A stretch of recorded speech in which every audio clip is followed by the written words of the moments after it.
Assalamualaikum warahmatullahi ta'ala wabarakatuh. Alhamdulillahi rabbil alamin. Wassalatu wassalamu ala ashrafil anbiya'i wal mursalin wa ala alihi wa ashabihi ajma'in. Subhanaka la ilma lana illa ma 'allamtana innaka antal alimul hakim. ولا حول ولا قوة إلا بالله العلي العظيم. وقال رب اشرح لي صدري ويسر لي أمري واحلل عقدة من لساني يفقهوا قولي أما بعد.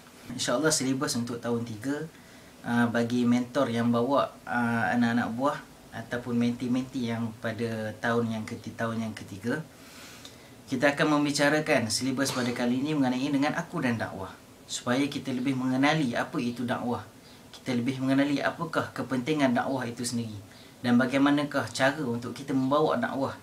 Jadi sebelum kita memperbahaskan, kita membicarakan mengenai dengan dakwah, maka yang pertama, kalau kita bab solat, kita ada rukun-rukun solat. Begitu juga dengan dakwah, maka dakwah memerlukan kita menyempurnakan rukun-rukun dia, iaitu arkanu dakwah. Rukun-rukun dakwah ada 4. Apa dia? Yang pertama ialah da'i, iaitu orang yang nak cuba membawa dakwah itu sendiri, orang yang cuba untuk membawa risalah Nabi Muhammad sallallahu alaihi wasallam. Yang kedua itu ialah mad'u. Sekiranya ada da'i tetapi tidak ada mad'u, maka seseorang itu tidak akan jadi da'i, kerana da'i memerlukan mad'u. Bila ada mad'u, maka barulah wujudnya tugas seorang da'i. Kerana kalau tidak ada mad'u, maka da'i tidak boleh nak buat apa-apa. Dia nak dakwah kat siapa? Sebab tak ada mad'u. Yang ketiga ialah manhaj. Yang keempat ialah uslub, yakni bagaimanakah cara atau pendekatan untuk kita bawa dakwah, cara untuk kita nak amar makruf nahi mungkar, cara untuk kita nasihat orang, cara untuk kita tegur orang. Yang pertama, kita kena faham betapa pentingnya dakwah. Sebab orang ni lumrah manusia ataupun fitrah manusia, kalau dia tidak ada kepentingan, maka dia tak akan disusah untuk buat. Sebab itu bila di dalam Al-Quran, bila diceritakan untuk kita suruh buat ini, suruh buat itu, maka dia ada timbul balas dia, kerja dan dia ada upah. Supaya apa? Bila adanya benda ni, maka kita akan dapat lihat bagaimana kepentingan sesuatu amal yang kita buat. Kenapakah dakwah itu penting? Kerana dakwah itu adalah satu pentaklifan bagi setiap mukallaf. Man qala la ilaha illallah fahuwa da'i. Siapa yang mengucapkan kalimah la ilaha illallah, dia mengaku tiada Tuhan yang layak disembah melainkan Allah, maka dia itu ialah seorang da'i. Bila kita memahami bahawasanya dakwah itu adalah satu kewajipan, maka tidak dapat tidak, kita kena cuba mencari, kita perlu berusaha bagaimana cara untuk kita bawa dakwah itu sendiri. Nah, bagaimana cara kita nak jadikan dakwah itu dengan lebih berkesan, dan macam mana kita nak bersungguh-sungguh dalam dakwah, kerana itu adalah satu kewajipan yang dituntut ke atas kita. Kita bukanlah pemula, maka kita ini adalah tengah-tengah. Kita adalah sebagai sebahagian daripada rantai untuk kita teruskan perjuangan daripada baginda Nabi Muhammad sallallahu alaihi wasallam. Kita kena ingat bahawasanya kita semua ialah rasul, iaitu utusan daripada Nabi Muhammad sallallahu alaihi wasallam. Kalau Nabi Muhammad itu adalah sebagai utusan Allah, maka kita selepas mana wafatnya Nabi Muhammad sallallahu alaihi wasallam, memahamkan orang mengenai dengan wahyu Allah, memahamkan orang mengenai dengan syariat Allah, memahamkan orang mengenai dengan sunnah Rasulullah, maka perlu pada seorang utusan. Siapakah utusan itu? Nahnu, kita semua. Tambah-tambah sekali, kita adalah sebagai seorang mentor, kita sebagai seorang da'i, maka kita perlu melaksanakan tugas sebagai utusan daripada utusan Nabi Muhammad sallallahu alaihi wasallam. Sahabat-sahabat yang dirahmati Allah Subhanahu wa taala sekalian, kita kena tahu bahawasanya kemenangan Islam itu adalah satu jaminan yang diberikan oleh Allah Subhanahu wa taala. Buktinya apa?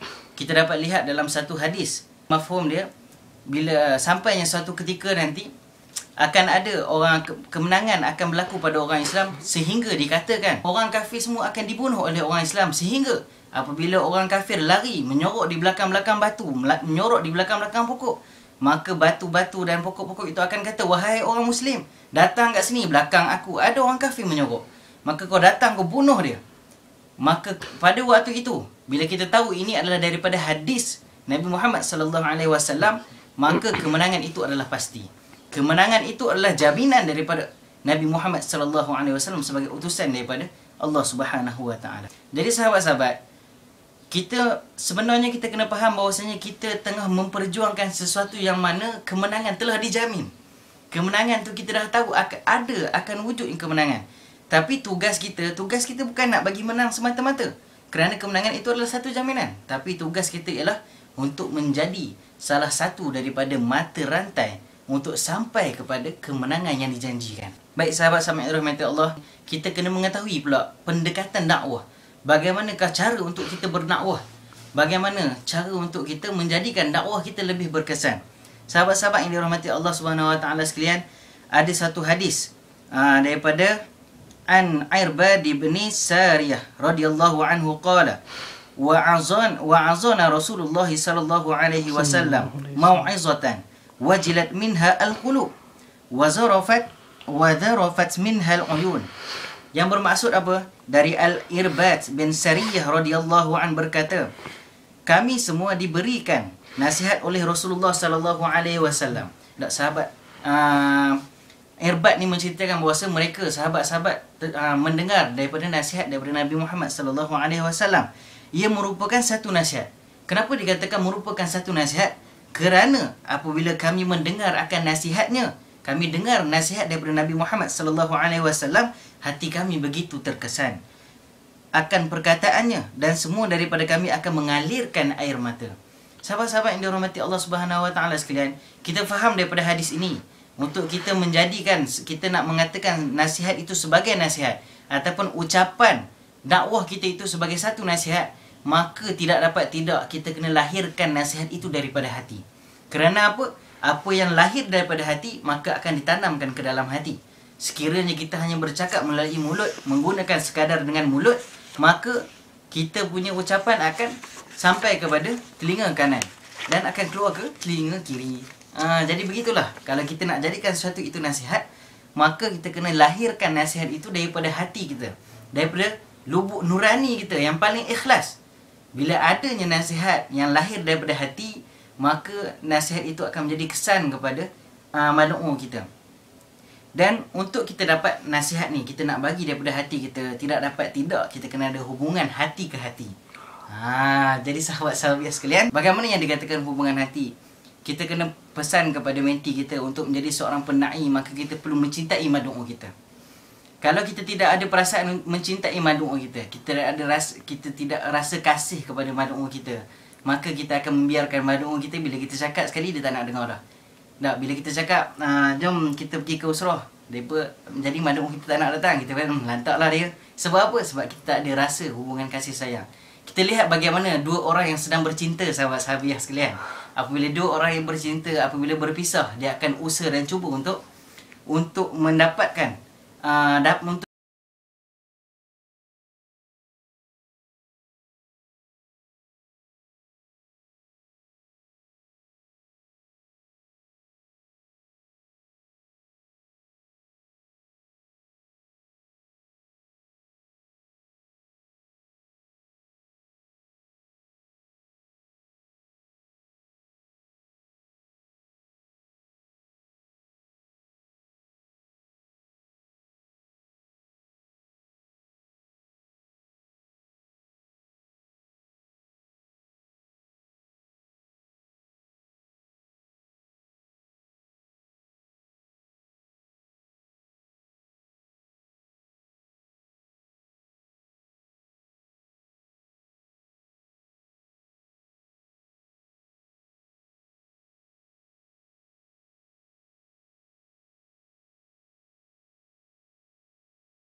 mereka pun kata, apa ustaz ni nak ceramah-ceramah kat masjid lah kan.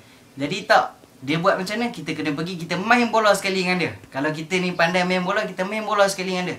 Main, kita tunjuk akhlak kita dulu. Bila kita dah buat, orang akan ikut kita. Kita main bola sama-sama dengan apa? Kita pakai pakaian yang menutup aurat. Dan apabila masuk waktu solat, kita ajak, jom kita semayang. Mungkin pada hari pertama kita tak berjaya, mungkin seorang je yang ikut kita. Dan apabila kalau kita selalu buat macam tu, insya-Allah kesedaran ataupun hidayah itu akan datang daripada Allah Subhanahu Wa Taala. Kita kena ingat bahawasanya al-da'wah biyadinnas. Kita kena apa? Dakwah itu adalah tugas bagi manusia. Biyadinnas. Tugas kita buat apa? Kita dakwah. Kita buat amal makruf nahi munkar. Kita nasihat orang. Kita pergi jumpa dengan mak-mak rempit dengan golongan-golongan yang bermasalah untuk kita perbetulkan apa. Tapi kita kena ingat pergantungan kita al-hidayah biyadillah. Innaka la tahdi man ahbabta walakinnallaha yahdi man yasha. Allah sebut apa? Wahai Muhammad, engkau tidak boleh bagi hidayah kepada engkau suka, tapi aku dapat memberikan hidayah kepada sesiapa yang aku kehendaki. Jadi kita dapat memahami bahawasanya tugas kita adalah untuk bagi orang sedar, untuk bagi orang faham. Tugas kita dakwah, tapi kesedaran, hidayah, keberkesanan, keberjayaan datang daripada Allah Subhanahu Wa Taala.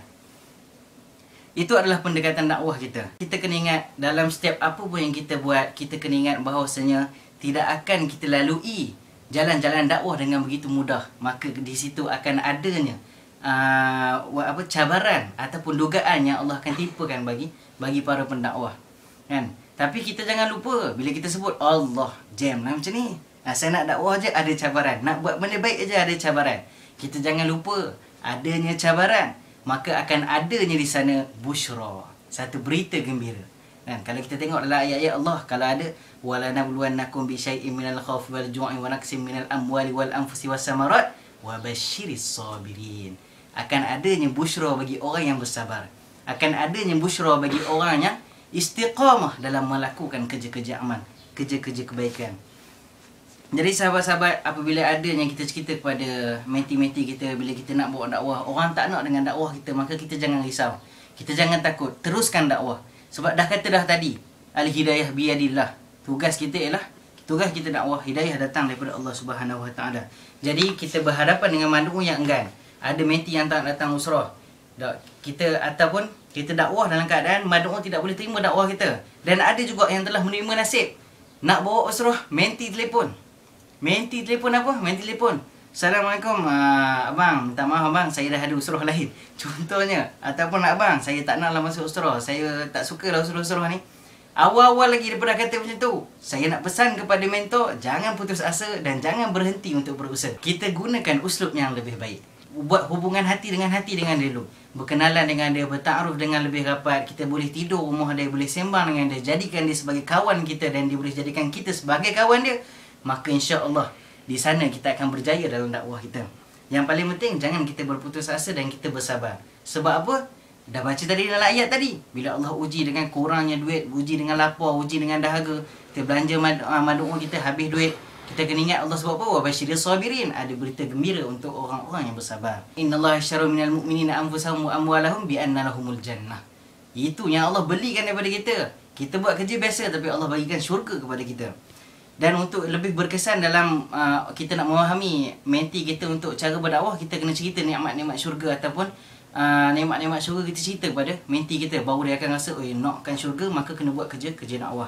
Yang terakhir, kita kena jadikan mentaliti kita perlu pada mentaliti secara orang yang profesional. Kita jangan jadi bila ada ni je kita terus malas lah. Jangan, kita kena ubah. Kita kena ingat bahawa seorang dai mentaliti ataupun akidah kita apa? Inna salati wa nusuki wa mahyaya wa mamati lillahi rabbil alamin.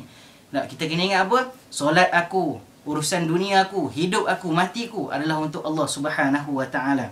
Jadi kita kena ingat bahawasanya kita kena ingat pada kisah dakwah Rasulullah SAW di Taif, supaya kita sama-sama dapat mengambil iktibar bagaimana kita tahu kisah dakwah Nabi Muhammad SAW di Taif adalah satu kisah yang amat perit yang dilalui oleh Nabi Muhammad SAW. Nabi dilontar dengan kayu, dilontarkan dengan batu, dilontarkan dengan penghinaan, sehingga kan dikatakan Nabi Muhammad berdarah sehingga bertakung darah dekat kasut dia.